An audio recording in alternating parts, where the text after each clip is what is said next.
শিরিক মুক্ত ইবাদত এটাই হলো সবচেয়ে কঠিন কাজ, অথচ শিরিক মুক্ত ইবাদত হলো সবচেয়ে সহজ কাজ।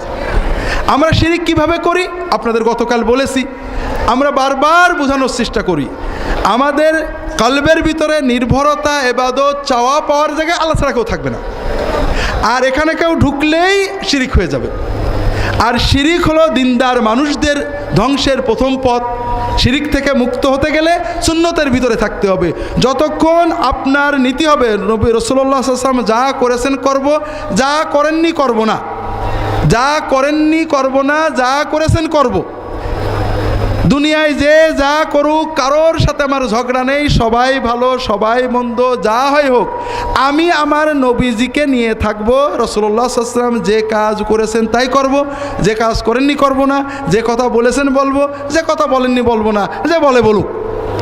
আপনার শিরকে যাওয়ার কোনো ভয় নেই। আর যখনই আপনি সুন্নতের বাইরে যাবেন, কোনোটা জায়েজ হবে, কোনোটা বেদাত হবে, কোনোটা শিরকে চলে যাবে, যাবেই যাবে। এটা এমন একটা দরজা কোনোভাবে ঠেকানো যায় না। কাজেই তাওহীদের উপরে থাকতে হলেই সুন্নতের উপরে থাকতে হবে, আর সুন্নতের উপরে থাকলেই আপনি তাওহীদ পেয়ে যাবেন। সালাত কায়েম করা, সালাত দিনের সবচেয়ে বড় জিনিস। আর একটা জিনিস মনে রাখবেন, আমরা বাংলাদেশের মুসলমানদের ভিতরে যারা ভণ্ড পীর, নেড়ার ফকির এই জাতীয় যারা আছেন, তাদের সবচেয়ে বড় আক্রোশ নামাজের উপরে। তাদের যারা মুরিদ হয় প্রথমেই তাদের নামাজ বন্ধ করে। কারণ কোনো মুসলমান যখন নামাজ পড়ে তখন তার কলবটা শয়তান পুরোপুরি দখল করতে পারে না। নামাজ হলো আল্লাহর সাথে বান্দার মূল সম্পর্ক। এই জন্য তারা অনেক সময় বুঝায়, আরে নামাজের মতো নামাজ জীবনে একবার পড়লেই হয়, এমন কথা শুনছেন নাকি? আছে না? আর কেউ কি বলে খাওয়ার মতো খাওয়া জীবনে একবার খেলে হয়? হয়। এই কথা কেউ বললে তাকে পাগল বলবেন না? কিন্তু নামাজের কথা বলে আমরা কিছু বলে, প্রথম কথা যেটা বলেছি, মুহাম্মদ সাল্লাল্লাহু আলাইহি ওয়াসাল্লাম এবং সাহাবীদেরকে সামনে রাখবেন। যত কথা লোকে বলবে, সরাসরি আপনার স্কেল, মাপকাঠি, মেয়ার, মানদণ্ড হলো মুহাম্মদ রাসূলুল্লাহ সাল্লাল্লাহু আলাইহি ওয়াসাল্লাম এবং সাহাবায়ে কেরাম। আপনি চট করে প্রশ্ন করবেন, মুহাম্মদ সাল্লাল্লাহু আলাইহি ওয়াসাল্লাম কি নামাজের মতো নামাজ পড়তেন না আজে বাজে নামাজ পড়তেন? নামাজের মতো নামাজ পড়তেন। তিনি কি একবার পড়লেই হয়েছিল না আজীবন আমরণ পড়তে হয়েছিল?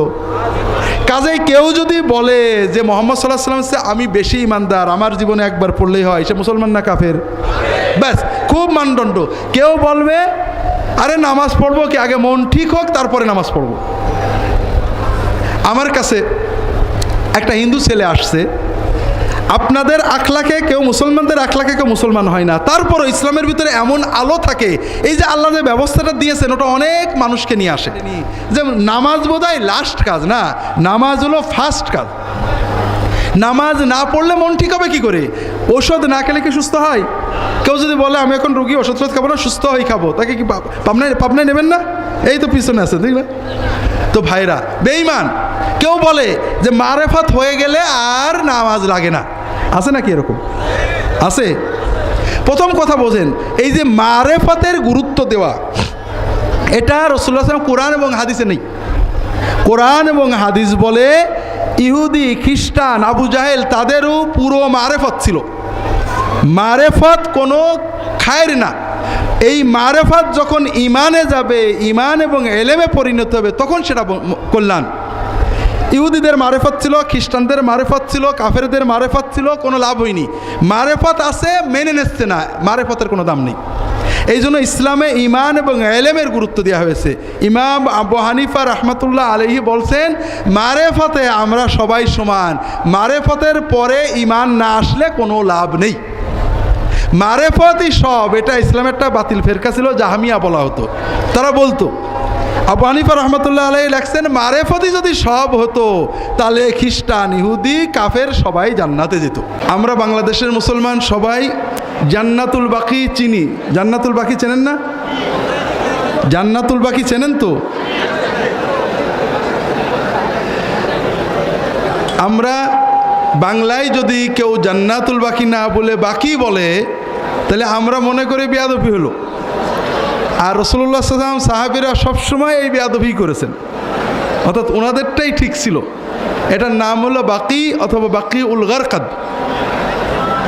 আপনারা আমাদের ইমামদের বই পড়েন, কোথাও জান্নাতুল বাকি লেখা নেই, সব জায়গায় বাকি, জার আল বাকি, জার আল বাকি, বাকি আল গারকাত, আতাইতুল বাকি, আতা রাসূলুল্লাহ সাল্লাম আল বাকি, দা আলী আহলিল বাকি। রাসূলুল্লাহ সাল্লাল্লাহু আলাইহি ওয়াসাল্লাম এবং সাহাবাগণকে আমাদের মডেল রাখতে হবে। আমরা যদি জান্নাতুল বাকি বলি কোনো দোষ নেই, কিন্তু বাকি বললে দোষ হয় এই চিন্তাটার ভিতরে সব দোষ আছে, যে রাসূলুল্লাহ সাল্লাল্লাহু আলাইহি ওয়াসাল্লাম সাহাবীরা যেটা ব্যবহার করতেন ওইটা বোধহয় দোষের, আর আমাদের বোধহয় আদবটা ওনাদের চেয়ে বেশিই হয়ে গেল। যেমন রাসূলুল্লাহ সাল্লাল্লাহু আলাইহি ওয়াসাল্লামের কবরকে আমরা বলি রওজা শরীফ, ঠিক না? আপনি হাদিসে পড়েন, আতাইতু কবরান নবী সাল্লাল্লাহু আলাইহি ওয়াসাল্লাম, কানা কবরুন নবী সাল্লাল্লাহু আলাইহি ওয়াসাল্লাম মুসান্নামান, জাআ কবরান নবী সাল্লাল্লাহু আলাইহি ওয়াসাল্লাম। আবু হানিফা, মোহাম্মদ, শাফি, আহমদ ইবনে হাম্বল, মালিক রাহিমাহুমুল্লাহ বই পড়েন, বাবু জিয়ারতে কবরেন নবী সাল্লাল্লাহু আলাইহি ওয়াসাল্লাম, কবর নবীজির কবর, রাসূলুল্লাহ সাল্লামের কবর, কোথাও রওজা নেই। রওজাটা হলো কবর এবং মিম্বরের মধ্যবর্তী জায়গার নাম। মা বাইনা কবরি ও মিম্বরি রওজা, আমার কবর এবং মিম্বারের মাঝখানের জায়গা, মসজিদের জায়গাটুকের নাম হলো রওজা মিন রিয়াদিল জান্নাহ। আমরা কবরটাকে রওজা বানাইছি আর মসজিদের জায়গাটুককে রিয়াদুল জান্নাহ বানাইছি, দুটোই অন্যায়। রাসূলুল্লাহ সাল্লাল্লাহু আলাইহি ওয়াসাল্লামের পরিভাষা নষ্ট করা, সুন্নতের চেয়ে বেশি আদব করার চেষ্টা করা, যেটা এক পর্যায়ে আমাদের মনের ভিতরে সুন্নতের প্রতি অবজ্ঞা এনে দেয়। রাসূলুল্লাহ সাল্লাম বললেন যে কী ব্যাপার, তুমি কেন আসছো? ইয়া রাসূলুল্লাহ দুল্লানি আলা আমালিন ইউকাররিবুনি মিনাল জান্নাতি ওয়া ইউবাইদুনি মিনান নার।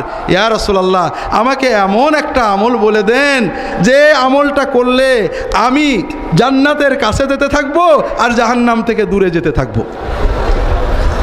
কথা বোঝেননি? দেখেন সাহাবীরা প্রশ্ন করতেন খুচরো খুচরো না, এক কথায় সব যেন জেনে নেওয়া যায়, সহজে যেন একটা মৌলিক জায়গায় যাওয়া যায়, এরকম প্রশ্ন।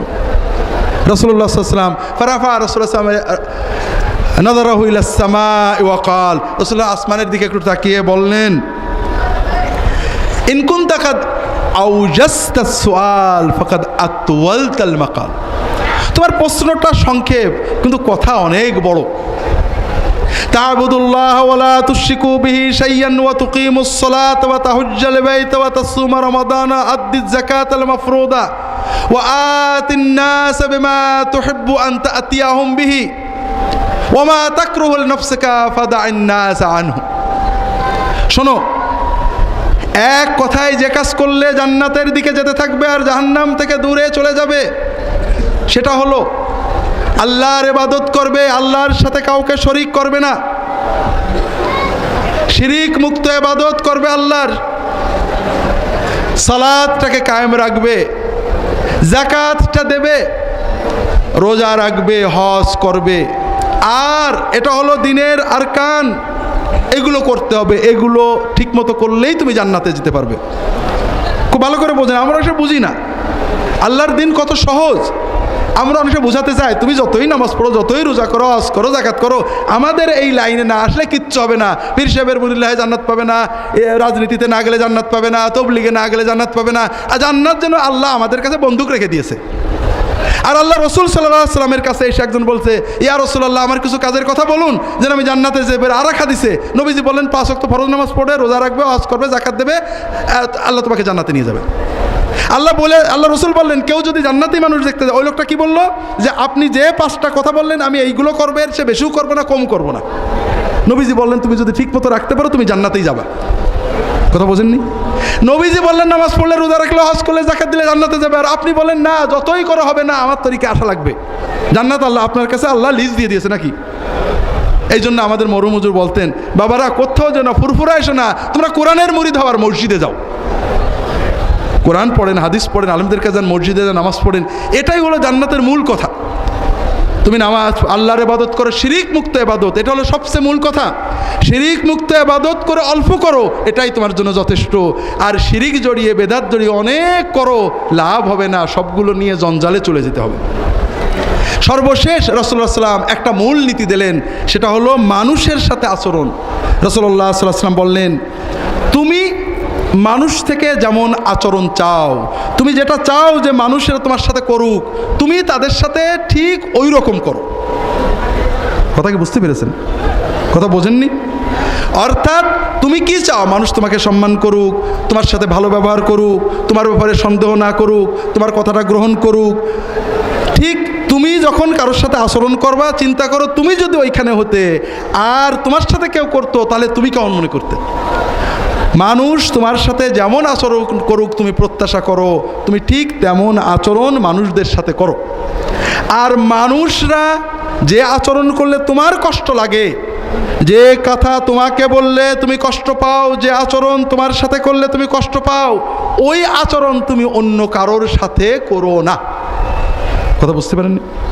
তা আল্লাহ রসুল সাল্লাল্লাহু আলাইহি ওয়াসাল্লাম আমাদেরকে জান্নাতে যাওয়ার মূল নীতিটা বলে দিলেন। আমি এই 6টা বা 7টা বিষয় মুখতাসর ব্যাখ্যা করতে থাকবো। এর ভিতরে হয়তো আমার পরে যিনি আসবেন হয়তো চলে আসবেন, আসলে আপনাদের থেকে বিদায় নেব।